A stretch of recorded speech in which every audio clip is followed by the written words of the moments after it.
માત્ર વિદેશની ધરતી ઉપર કે ભારતમાં હંગામો મચાવવો, ફોટોગ્રાફી કરવી, રીલ બનાવી, આ એક જે વ્યક્તિનો સ્વભાવ બની ગયો છે. બંધારણ બચાવવાનું આહ્વાન કરનાર 2024ના ઇલેક્શનમાં લાલ કલરની બુક બતાવી અને આ બંધારણનું અપમાન છે એવું આખા દેશમાં ફરનાર આજે એવું કહી રહ્યા છે અમેરિકાની વિદેશની ધરતી પર જઈને. કદાચ દેશનો મામલો હોય તો દેશમાં ચોક્કસ ચર્ચા કરે, એક પ્લેટફોર્મ પર ચર્ચા કરે, આમને સામને ચર્ચા કરે, પણ વિદેશની ધરતી ઉપર જઈ અને ભારતને બદનામ કરવાનું કાવતરું, સમગ્ર અનામત વિશે જે બાબા સાહેબ આંબેડકરે જે બંધારણની અંદર અનામત લખેલી છે અને એને લઈ અને પોતાનું વિચાર પ્રદર્શિત કરવાનું કામ એ જ્યારે ગાંધી પરિવારના રાહુલ ગાંધીએ કર્યું છે.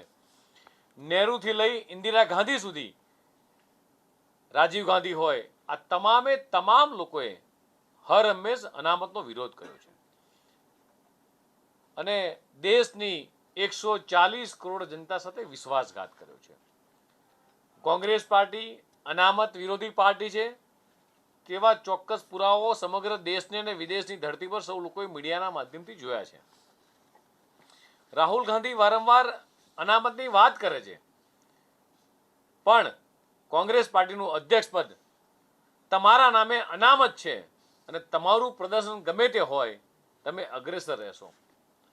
પોતાનું પદ અનામત રાખવાનું, પણ ગરીબોને વંચિતા અનામત એ હટાઈ નાખવાનું, આવું દુષ્કર્મ, આ દુષ્વિચાર એ વિદેશની ધરતી પર મૂકવાનો હક તમને કોણે આપ્યો?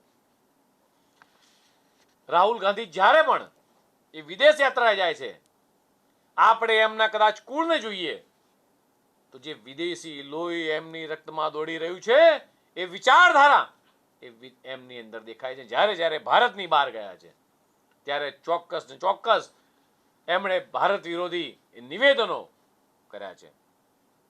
ભૂતકાળમાં પણ ઘણા બધા કોંગ્રેસીઓએ આ ભારત વિરોધી નિવેદનો આપ્યા છે. સામ પિત્રોડાનું કહેવું છે કે રાહુલ ગાંધી એ પપ્પુ નથી, પરંતુ ખૂબ જ જાણકાર અને વિદ્વાન વ્યક્તિ છે. હવે રાહુલ ગાંધી સામ પિત્રોડાના નિવેદનને એ સાચા સાબિત કરી જવું ચોક્કસ દેખાઈ રહ્યું છે. જવાહરલાલ નહેરુની વાત કરીએ.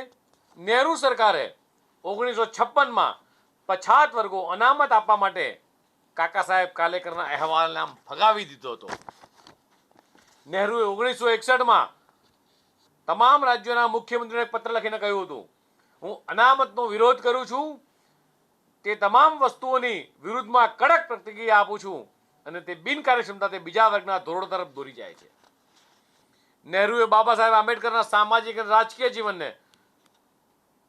મિત્રો ખતમ કરવાનું કાવતરું ઘડ્યું હતું ને 1952માં લોકસભાની ચૂંટણીએ, 1954માં લોકસભાની પેટા ચૂંટણીમાં બાબા સાહેબને આંબેડકરને હરાવવાનું પાપ કદાચ કોઈના શિરે જાય, કદાચ આ આવનારી પેઢીને ખબર નહીં હોય, પણ આ પાપ એ નહેરુએ ગાંધીએ કર્યું હતું. આ ગાંધી પરિવાર હર હંમેશ એ નાના સમાજ, કચડાનો સમાજ, પછાત સમાજ હર હંમેશ વિરોધ રહ્યો છે.